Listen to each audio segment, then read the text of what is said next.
AI அதாவது அறிவு பிறை தொழில்நுட்பம் மற்றும் தஜ்ஜால் ஆகிய இரண்டிற்கும் நேரடி சம்பந்தம் இல்லை. ஆனால் சில இஸ்லாமிய உலமாக்கள் மற்றும் தற்போதைய இஸ்லாமிய பேச்சாளர்கள் தஜ்ஜால் வரும் காலத்திற்கு முன் உருவாகும் சூழ்நிலைகள், அவனுடைய ஏமாற்றும் சக்திகள் மற்றும் மனிதர்களை வழி தவற வைக்கும் தொழில்நுட்பங்கள் பற்றி பேசும்போது ஏஐ போன்ற நவீன தொழில்நுட்பங்களை குறிப்பிடுகின்றனர். முக்கியமாக கவனிக்க வேண்டிய விஷயங்கள்: 1. தஜ்ஜாலின் இயல்பு. நபி அவர்கள் கூறியபடி தஜ்ஜால் ஒரு மனிதன். அவன் மீது அல்லாஹ் மிகப்பெரிய சோதனையை வைத்துள்ளார். அவன் வானத்தில் மழையை பெய்யச் செய்கிறான், நிலத்தை பசுமையாக மாற்றுகிறான், இறந்தவர்களை உயிர்ப்பிக்கிறான் என மக்கள் நம்பும் அளவிற்கு காட்சிகளை காட்டுவான்.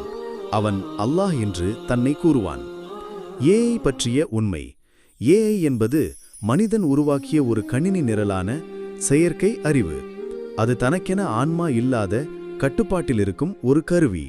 ஏஐயை தவிர்த்து கொள்ள முடியாத ஒரு சக்தியாக அல்ல, அது ஒரு நுட்பமுள்ள கருவி மட்டுமே. எந்த இடத்தில் தொடர்பு உள்ளது? தஜ்ஜால் வரும் காலம் பெரிய சோதனையின் காலம். மக்கள் உண்மையையும் பொய்யையும் புரிந்து கொள்ள முடியாமல் தவிக்கும். அதற்குள் தொழில்நுட்ப மாயாஜாலங்கள், deep fake, virtual reality, AI generated persons, உண்மையைப் போல தெரியும் பொய்கள் போன்றவை உருவாகும்.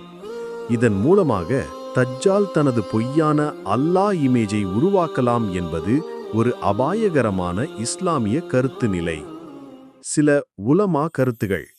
டாக்டர் இஸ்ரார் அகமது, ஷேக் இம்ரான் ஹுசைன் போன்ற உலமா தஜ்ஜால் பற்றி பேசும்போது தஜ்ஜாலி அமைப்புகள் பற்றி குறிப்பிடுகிறார்கள்.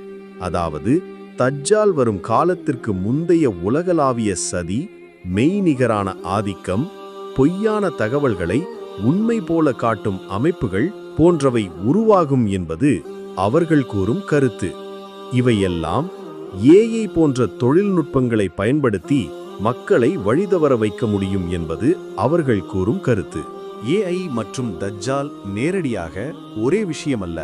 ஆனால் ஏஐ போன்ற தொழில்நுட்பங்கள் தஜ்ஜால் காலத்தில் மக்களை ஏமாற்றும் ஒரு கருவியாக செயல்பட வாய்ப்பு இருக்கிறது என்பதே தற்போதைய பல இஸ்லாமிய அறிஞர்களின் புரிதல்.